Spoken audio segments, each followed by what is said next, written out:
दोस्तों कहते हैं कि सत्य परेशान हो सकता है पर पराजित नहीं। एक लाइन और आपने सुनी होगी that justice delayed is justice denied. मैं बात कर रहा हूं कोलकाता के आरजीकर मेडिकल कॉलेज की, जहां पे आज से कुछ समय पहले एक ऐसी दरिंदगी की घटना हुई थी जिसने हम सबको शर्मसार किया, इंसानियत का सर झुका दिया। हमारी बहन, हमारी बेटी, एक एस्पिरेंट जो पढ़ती है, मेहनत करती है, मेडिकल कॉलेज तक पहुंचती है और उसके बाद उसको जो सिला मिलता है, तो हर स्टूडेंट ने पूछा कि क्या यार वो डिजर्व करती थी ऐसा? ये क्या कोई भी ऐसा डिजर्व करता है? और आप सोचो ना एक बार कि कितनी लंबी जर्नी रहती है एक डॉक्टर की, जो वहाँ पे पहुँचता है इतने सालों से मेहनत करते, करते, करते। माता-पिता सोचते हैं कि बस बेटा 10वीं पास कर ले, बस बेटा 12वीं पास कर ले, फिर देख ऐसा होगा। फिर जो है आप कॉलेज पहुँचते हो, फर्स्ट ईयर, सेकंड ईयर, इतने कॉलेज की मेहनत होती है, मेस का खाना, होम सिकनेस, हज़ारों चीज़ें एक बच्चा सहन करता है यार।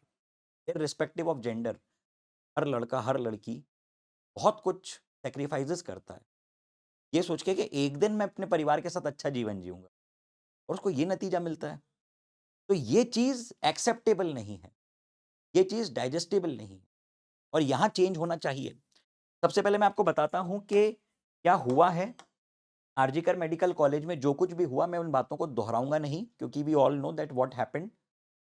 जो मेन अक्यूज़ था संजय रॉय, कोलकाता कोर्ट ने आज ये अनाउंस किया है कि yes, this is the main accused और मंडे को जो कंप्लीट जजमेंट है वो आएगा, डिटेल्ड जजमेंट। लेकिन यहाँ पे जो विक्टिम के फ्रेंड्स और कलीग्स हैं और जो पूरा एक स्टूडेंट कम्युनिटी है, they are not satisfied with the decision और उसके काफी जेन्युइन रीजंस हैं और जिसके बारे में हमको सोचना पड़ेगा।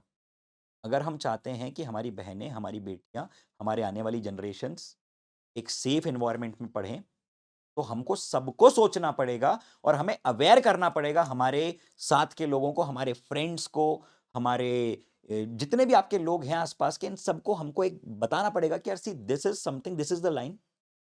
में अगर कुछ भी इससे क्रॉस होता हुआ दिख रहा है ना, तो हमें तुरंत एक्शन लेना है।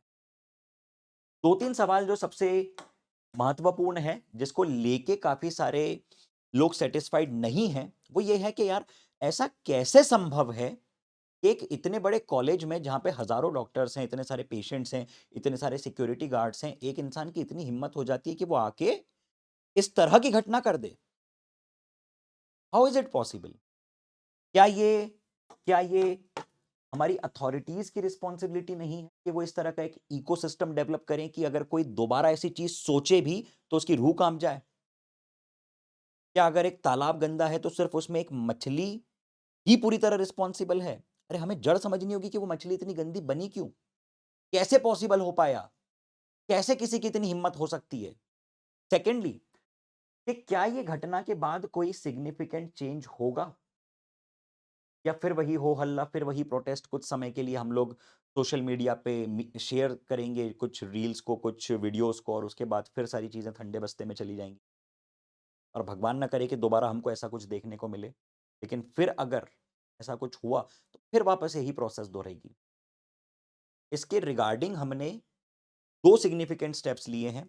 आज से 4 महीने पहले हमने एक कैंपेन चालू किया था, हैशटैग नॉट अलोन, जिसमें कई सारे बच्चे, कई सारी बच्चियां, बहुत से लोग हमसे जुड़े। उन्होंने कई सारी बातें बताई। कुछ ऐसी चीज़ें थी जो कि डेफिनेटली डिस्क्लोज नहीं कर सकते हैं हम, बट स्टिल बहुत से चीज़ों पे एक्शन हुए, कुछ चीज़ों पे नहीं हो पाए ड्यू टू सम लिमिटेशंस। लेकिन हमने कई जगहों पे, कई स्कूल टीचर्स से, कई स्कूल के प्रिंसिपल से, कई माता पिताओं से बात करी, कई बच्चों की काउंसलिंग करी। हमारी टीम ने वन ऑन वन फीमेल से डिस्कशंस किए कई चीज़ों के regarding, and we are very happy कि हमने हमारे से जितना बन पड़ा उतना एक स्टेप तो लिया एटलीस्ट। और इस कैंपेन में लोग जुड़ते जा रहे हैं, people are connecting on our Telegram, they are connected. जहां पे हम कुछ भी नहीं कर पाए, at least we gave a a shoulder. हमने एटलीस्ट उनकी बात सुनी और हमने कहा कि okay, whatever has happened, leave it behind, now you have to move ahead in your life. इस सोसाइटी को हमें ही मिलके अवेयर करना होगा। We are the parts of society. इतनी सी बात है कि हम ही लोग हैं सोसाइटी का पार्ट, और being a male, being a female, हमें अपनी अपनी रिस्पॉन्सिबिलिटीज समझनी होंगी। कई बार हमको लगता है कि यार ये मेरा छोटा सा जेस्चर है, ये किसी को क्या परेशान कर देगा। मैंने सिर्फ एक गंदा सा कमेंट ही तो किया किसी फीमेल के इंस्टाग्राम पे या किसी के डीएम में। ये क्यों करना है हम? क्यों करना है? हम लोग ऑब्जेक्टिफाई करते हैं जब विमेन को, लेडीज़ को, चलता है ना वो मीम विमेन। एक बार सोचो भाई, विमेन किसका मज़ाक उड़ा रहे हो? जिसने पैदा किया है। बड़े कूल लगते हैं ना वो कि विमेन, विमेन मज़ाक उड़ा दिया 1 सेकंड में। एक बार सोचना विमेन को, कि कौन होती है विमेन? उतना पेन जब आपको पैदा किया था एक विमेन ने, आप उसका 10% भी नहीं झेल पाओगे। एक्चुअल बात बता रहा हूँ।